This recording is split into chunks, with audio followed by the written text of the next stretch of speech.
सूचना देत होत्या याच्या मैतावर आलोय. अरे मैतावर आलं पण मडच अजून आलं नाही. मड कुठं आहे? आणि म्हणून इथं आणि या महाराष्ट्रात असू द्या, देशात असू द्या, तुमचं सामाजिक ऐक्य नाही.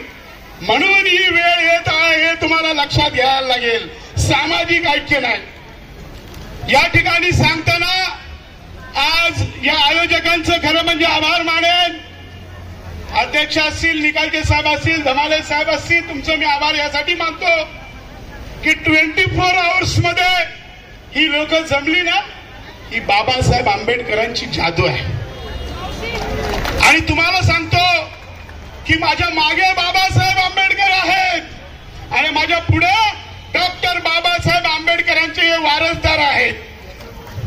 आणि म्हणून आज शेखर सिंग पोलिसांना संधी आलेली आहे. एसीपी साहेब आहेत का इथं? एसीपी साहेब हे आयुक्त आपल्यावरती असतात नेहमी.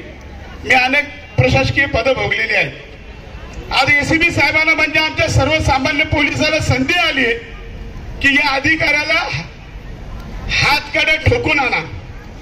खरंच तुम्ही याला हातकडे ठोकल्यात तर जगदीश गायकवाड 11 लाख रुपये बक्षीस देईल. 11 लाख रोख. मी उधार देत नाही रोख. आणि मी एकदा बोललो माझ्या नवी मुंबईतले बरेच अधिकारी इथं आल्यात, वरिष्ठ अधिकारी आहेत. ते नवी मुंबईवरून बदलून इकडे आलेले आहेत, रायगडवरून आले आहेत. त्यांना माझं आंदोलन माहिती आहे. टाळा ठोकतो म्हणजे ठोकतो.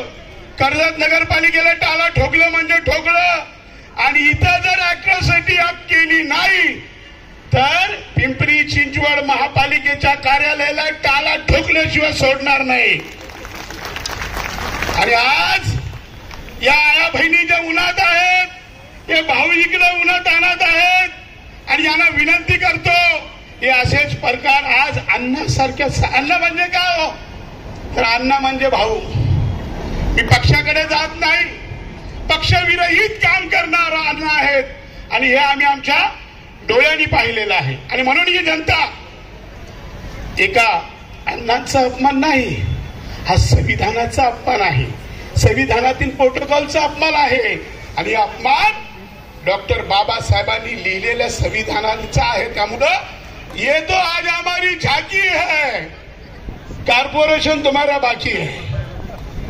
हे फक्त लोकांची, आमच्या कार्यकर्त्यांची चर्चा झाली की असा प्रकार घडलाय. आणि अण्णांचा संयम तुम्हाला माहिती आहे सगळ्यांना. अण्णासाहेब बनसोडेंचा संयम जरी काय असला तरी हा मोर्चा अण्णांसाठी नाही, लक्षात घ्या. हा संविधानाच्या एक एक पैलूसाठी मोर्चा आहे. आणि अण्णांचा अपमानाचा बदला, अण्णाच्या अपमान करायची याची लायकी आहे? भाडखाऊ किती पगार घेत असेल?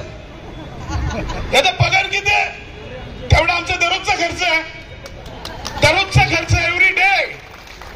त्याच्या पगार एवढा दररोजचा आम्ही खर्च करतो. आणि म्हणून तुम्हाला सांगतो बाबा, तू तुझ्या लायकीत राहा. तू तुझ्या लायकीत राहा. ही फक्त आज पिंपरी चिंचवड आहे, उद्या महाराष्ट्र येईल. आणि पोलीस अधिकाऱ्यांना माझी विनंती आहे, नम्रतेची विनंती, की आपण हा मेसेज पोचवा. हा प्रतिदिन चालणारा मोर्चा सारखा मोर्चा नाही. या महाराष्ट्रात असेच वारंवार घडत जात आहे. आणि असे निर्लज्ज अधिकारी असतील तर रमाई स्मारका जो विषय आहे, मी सांगतो तुम्ही शांत का? अरे एकदा पेटवा नाही तर पेटून घ्या. रमाई स्मारक झालंच पाहिजे ही जिद्द ठेवा. आम्ही पंक्चर कसं गाडीचं निघतो तसं आपले पंक्चर निघलेत का? तुम्ही काय पोलिसांना घाबरता का? पोलीस आपले भाऊ आहेत. अजिबात घाबरू नका. 96 केसेस माझ्यावर आहेत. किती? 96 केसेस. आणि या सगळ्या अधिकाऱ्यांना माहिती आहे आंबेडकरी चळवळीच्या कार्यकर्त्यावर हे केसेस घेऊन बसलेले कार्यकर्ते आहेत. हे जेलला आणि मरणाला घाबरणारी ही लोक नाही, कारण ही बाबासाहेबांची औलाद आहे. आणि म्हणून तुम्हाला सांगतो, या ठिकाणी प्रस्तावित करताना तुम्हाला विनंती करतो की हे जे किडे आलेत ना, शेणातले किडे, या किड्यांना उडवावा लागतील तुम्हाला. कारण हा अपमान केवळ आणि केवळ, अरे भाड गावानं दुसरा एखादा पक्षाचा पदाधिकारी आला तर घ्यायला खाली येता. मगाशी आमच्या आठवले साहेबांचं उदाहरण आमच्या अध्यक्षांनी दिलं. It is a real fact, not is job.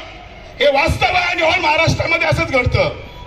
त्याचं कारण आपण कुठेतरी कमी पडतो आणि म्हणून आता पिंपरी चिंचवडमध्ये दादा कमी नाही पडायचं.